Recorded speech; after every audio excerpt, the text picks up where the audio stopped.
Here's an issue that divides people. Should smokers get free treatment for lung cancer? And I'm just going to branch it out as well, other self-inflicted illnesses.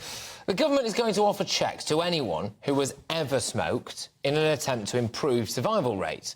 Well, this got me thinking. Let's have a chat about it. I'm joined now by Hazel Cheeseman, who's the Deputy Chief Executive of Action on Smoking and Health. There we go. Thank you very much for joining me. It's great to have you on the show. Should smokers be made to pay for their own care? Absolutely not. Smokers have an addiction. Most of them acquired that addiction as children, and most of them have tried many times throughout their lives to stop smoking before they get their illness that requires the NHS to step in and provide treatment. So in that context, it just seems completely unreasonable to suggest that smokers should pay for their care. There is also the argument, as someone in our inbox called Jim has made, which is that potentially smokers are already paying for their own care in tax, actually. He says, I watch you every day whilst smoking. So Jim is an avid smoker, clearly. He says, I pay £8 in tax on my fags every single day. The country can't afford people to not smoke. I pay £3,500 in tax, more than a non-smoker every single year. Now, clearly that's not an advert for smoking, but there is an argument that smokers do already pay enough in tax, isn't there? Well, certainly the price of cigarettes reflects the harm that they cause to people and to society as a whole. And I'm sure that it feels really expensive to Jim, and that's the point of those high taxes, is to encourage people to not smoke. But those taxes don't cover the cost of smoking to public finances, because there's very many costs to public finances from smoking. So the healthcare costs are one of them, but we've got social care costs. And of course, people get sick much younger when they smoke, so they're not able to have a full working life out of the workforce much sooner. So we don't have them paying taxes, but we also need to provide benefit payments to support people that aren't able to work. So the cumulative impact of all of those costs is much greater than the tax take.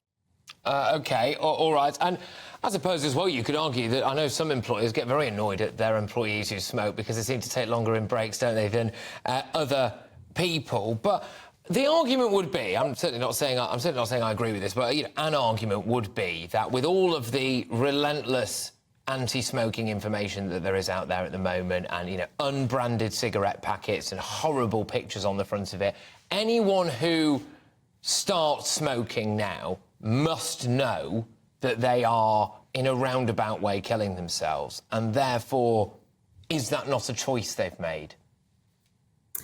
But it's a choice that people are making, under the age of 18 by and large. Most people have their first cigarette as teenagers, and you're invincible when you're a teenager. So the idea that smoking is harmful just kind of doesn't really resonate for teens, and we've seen that over time. Education campaigns only go so far. But also, I would question how much people really understand the true health harms from smoking. I was looking at our survey data. We survey people each year, 12,000 adults across Great Britain. And if you look at the 18 to 24-year-olds that smoke, they are much less aware of the conditions that smoking causes than smokers over the age of 25.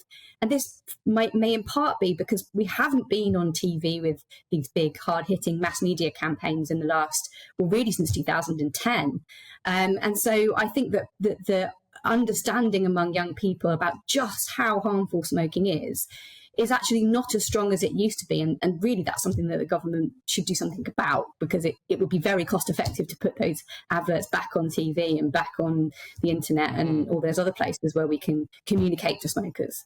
What about banning smoking? I am, as a rule, against banning everything, I must say, but in New Zealand, they've got this bizarre situation, last time I checked, where I think they're banning anyone from a certain age. So you could be confronted in a few years' time by a 45-year-old man or woman in a car park outside an off-licence asking a 46-year-old man or woman to go and buy them some fags, I think, which does seem a little bit like back to the school days, right? But is there an argument to say, well, if we are going to have to dish out free lung scans to everyone who's ever smoked, and then, of course, the costs that you've rightly identified there of not just hospital care, but other things to the economy that smoking can do. I mean, is there a case for banning it?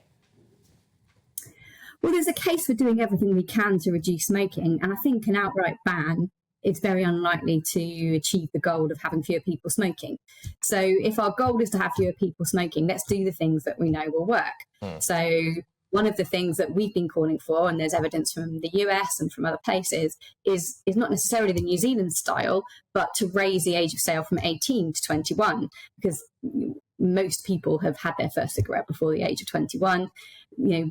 Moving in that direction, and other measures like licensing tobacco retailers, doing more around communicating to smokers through pack inserts and information on individual cigarettes. There's lots more that we could do. If we put all of those things in place, then we can achieve a country where nobody smokes without having to go and say, oh, we're banning this.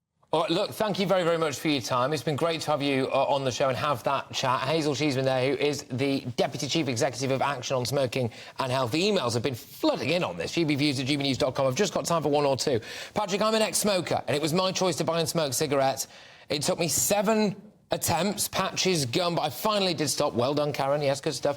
We need to stop giving handouts for those. It's their choice to do it. So I think, Karen, you might be for smokers paying for their own care there.